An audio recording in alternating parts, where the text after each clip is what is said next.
Hello everyone, my name is Matthew Mercer, voice actor and dungeon master for Critical Role, where I take a bunch of other voice actors and run them through a fantastical fantasy adventure through the world of Dungeons & Dragons. And what this basically is a continuation of our weekly D&D game. Me and a bunch of other likely nerdy and enjoyable voice actors gathering around, rolling some dice, killing some creatures, having some adventure. So before we get to that, to give you a little backstory on the characters you'll be seeing this evening, we're going to play some videos for you in just a second. But do note, for all you hardcore gamers out there, a lot of this is house-ruled, kind of loosey-goosey, having a good time, so all you number crunchers, stop paying attention there. Just have fun with it.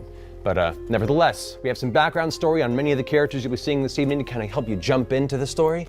Let's go ahead and enjoy those in just a minute, and then we'll introduce the players, so have fun. Right, listen up. If you have ale, then you have a friend in Grog Strongjaw. A Goliath of towering height and size. This barbarian has an appetite for the two great loves in his life: combat, women, and ale. Wait. Easily the brains of the group, Grog is often consulted for his vast knowledge of shapes, colors, and shiny things. Also ale. In his early years, armed with his two-handed great axe, Grog oft enjoyed proving his might amongst the ranks of his family's wandering herd. But after coming upon an unsuspecting elderly gnome in the woods, he objected to the killing of such an innocent life. A creature of impulse, Grog felt only pity for this terrified little thing. His disobedience cost him dearly. Beaten bloody and banished by the herd leader, his Uncle Kevdak, Grog was abandoned and left to die. Exiled from his herd, it was then that the relative of the very gnome he fought to save, saved him. It was the kindness of a gnome cleric named Pike that healed Grog, bringing him back from death's edge. And they have remained close friends ever since. Most nights, Grog can be found challenging entire taverns to wrestling matches, or accompanying Scadlin to the nearest house where you pay for lady favors. Also ale. A first impression of Keyleth would leave you with little information on the half-elven druid. You might even think that her social awkwardness due to her sheltered upbringing is kind of sweet. Of course, it would be unwise to underestimate her based on first impressions. Under that unintimidating petite frame is a vicious beast waiting to be unleashed, whose natural powers have made even the fiercest of champions pee their pants, literally. Born to the air tribe of the Ashari people, Keyleth was raised with a deep love of nature and the elemental magics. It is her people's inherent duty to protect the delicate areas in Taldore, where the four elemental planes begin to bleed with this realm. Since she was a little girl, she had quite a knack for air manipulation and beast-shaping abilities. Well, if you consider kittens and flying squirrels to be little beasts, which I do. Anyways, it wasn't long before the headmaster of the tribe, her father, Corin, realized her true prodigious abilities, and she was inveterated to succeed him as the next headmaster. Just like that, her jovial childhood was stripped and replaced with endless spell memorization, teachings from ancient traditions, and exceedingly high expectations. Every druid leader-to-be must embark on a journey to seek out the sister tribes in order to introduce and establish respect amongst the fellow headmasters. They call this the Aramente, or Noble Odyssey. When her father felt she was ready, he set her on the path to truly discovering herself, not knowing when or if she will ever return. As she hiked down the mountain towards Stilben, she meditated on the task ahead. Part of the Aramente is proving yourself a strong warrior, a valiant protector, and a wise and compassionate leader. With this knowledge, one thought plays and repeat in her mind. Is she even worthy? Percy was the third of 7 children, born to a noble family who lived far to the north, in the ancient castle of Whitestone. With so many siblings to share the burdens of lordship, Percy turned his attentions to the sciences, engineering, and naturalism. One day, a mysterious couple named Lord and Lady Briarwood came to court. During a feast held in their honor, the Briarwoods violently took control of the castle, killing or imprisoning everyone who would stand in their way. Percy awoke chained in the dungeon, only to be freed by his younger sister.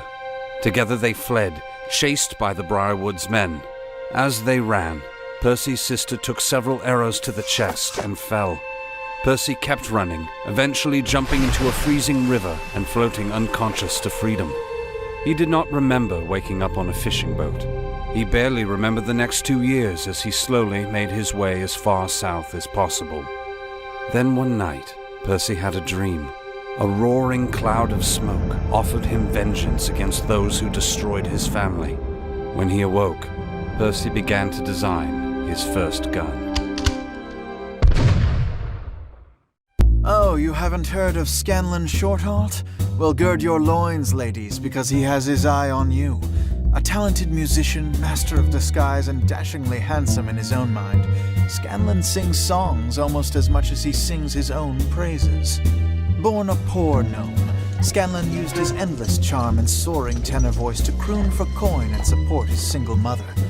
One day he was discovered by a half-orc promoter and joined Dr. Dranzel's spectacular traveling troupe, where he learned the ways of the world and honed his skills as a bard extraordinaire. A loner much of his life, Scanlan has never quite come to terms with the violent death of his mother at the hands of a goblin invasion. While his years on the road provided many, shall we say, educational experiences with the opposite sex, deep down Scanlan yearns for the one thing he's never known, the true love of a fellow gnome. Still, Scanlan considers himself a lover first, performer second, and fighter distant third. On the battlefield, he'll support his allies, but rarely draws blood, unless it's to protect fellow gnome Pike. Count on Scanlan for a hearty laugh, a rollicking song, and a twinkle in his eye that melts hearts and makes the females swoon. Greetings and salutations. I am Tiberius Stormwind. I hail from a town called Tyrix, located in the heart of Draconia, born from a politically respected family. At the age of 15, I succeeded in passing the Sorcerer's Rite, showing prodigy-like control of my magic. The judges and the Draconian High Council were amazed at how powerful my spells were for how long I had been training. At 20 years old, I was the youngest appointed member of the Magic Guild in Draconian history. For the next few years, I almost went mad from the malaise of being a guild member, as it's rather boring. However, one day I happened upon a chamber unused for quite some time. In the room were stacks of books and maps of the surrounding cities and areas around the known world. For months I would frequent the chamber and learned of artifacts from legend. After a long period of research, I made a list of artifacts that caught my eye. I brought these findings to the High Council and was told that all of the information in the chamber I stumbled upon was either believed to be fiction or unsolvable mysteries, and hence were lost forever. I found those answers to be unacceptable. A year later, I devised a ruse and managed to convince the city council to lend support in me leaving Draconia on a mission of peace and diplomacy for the surrounding kingdoms, going from town to town and making friends and allies in and for the name of Draconia.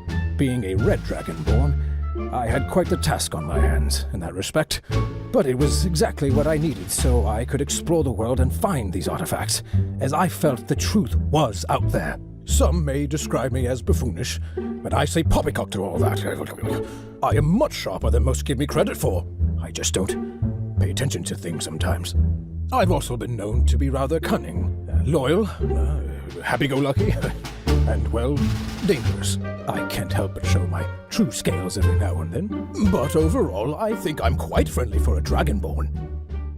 Never entirely welcome in the company of elves or men, Vax'ildan learned at a young age to skip past formality, preferring instead to invite himself in your door. Along with twin sister Vexalia, Vax was born by a chance encounter between elven royalty and human peasantry. Raised by their mother in their early years, the twins were eventually sent off to their father in the elven capital of Singorn. But their cool reception among the elves there never warmed, and their time in the capital didn't last. The siblings stole away one autumn night and set out on the open road. After a few years of wandering, they eventually decided to return to their mother and journeyed back to the lands of their youth. But instead of finding their childhood home, they returned to a pile of rubble. Their mother was gone, their home burned to ash. Pressing the townspeople for answers, they learned of the day the dragon came. With their ties all severed, Vax'ildan and his sister set out to find their fortune together in Taldore. An outsider since birth, Vax quickly learned to solve life's challenges in his own particular way, often by sidestepping them entirely. And when his knack for circumventing adversity isn't enough, the way of blades the elves schooled him in more than makes up the difference. Like so many half-elves, Vexalia has spent most of her life suffering the cool reception of a people who don't fully accept her. Born of a human mother and an elven father who only later in life took an interest in their existence, Vexalia and her twin brother Vax'ildan quickly realized the only people they could truly rely on in this world were each other. It was at the age of 10 when the two were taken from their mother and brought to live in Singorn, the isolated elven city for which their father was an ambassador.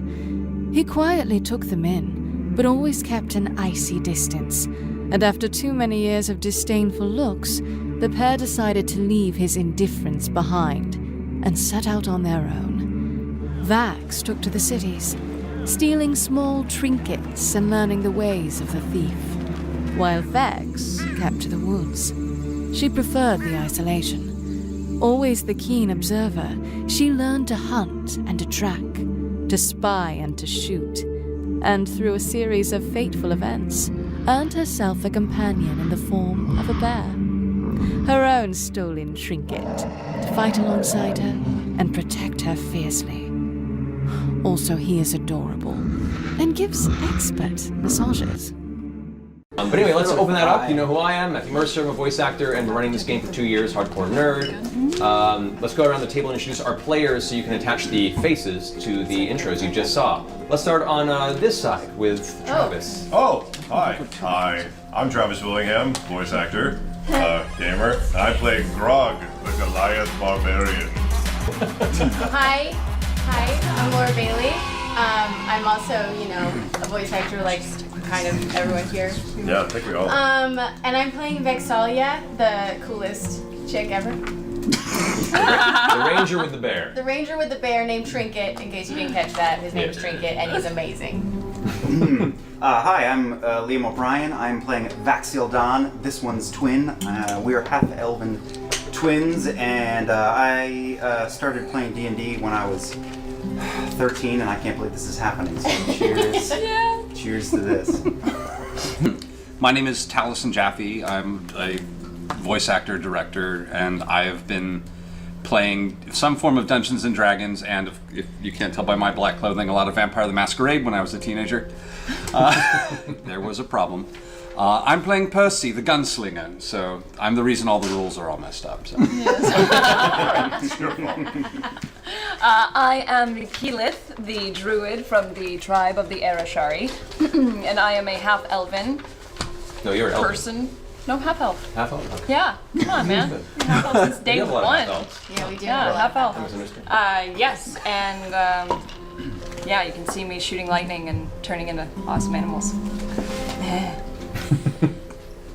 Yeah. All right. Hi. Hi. Hey, everybody. I'm Miranda Caba. I'm also a voice actor. I do things. Oh, I'm Marisha Ray, by the way. Did Yeah. I say that? Yeah, Okay, Just I'm in case. Marisha Ray. Keyleth is Just in Marisha case. Ray.